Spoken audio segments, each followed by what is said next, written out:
Now, there have been multiple updates going on, and it looks like Bessent is on a victory lap. And if we look at the headlines, it looks like we have a big framework ready. The entire trade negotiation centers around three things. Now, the US tariffs on China, that's a big one. Rescuing US farmers is another. And finally, for China to U-turn the rare earth punishments, to let Chinese supply flow back to the global economy, especially to the United States.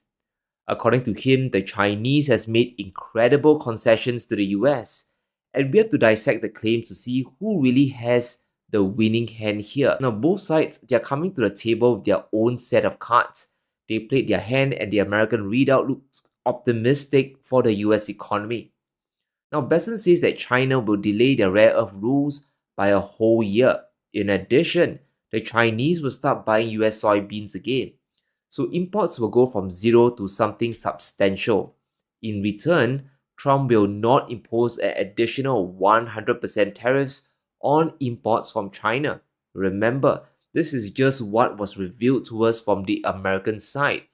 We have no idea what the US had to give up behind the scenes for Chinese favors. Now, wrapping up the tariffs will hurt Chinese exporters, but it will also hammer down on US consumers as well. Because of the tariff war, consumers expect prices to stay persistently high.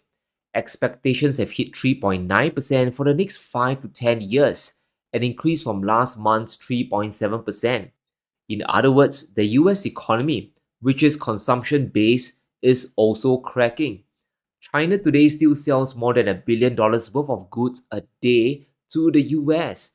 So imposing a 100% tariff here is a self-defeating exercise. We'll be back in a battle of economic attrition. Now, I would argue that removing the tariff benefits the US more. China will eventually find new markets. The proportion of exports to the US is significant, but it's not crippling at all. Global demand for Chinese goods is still rising. Despite the tariff war, total exports are nearing $4 trillion over the last 12 months.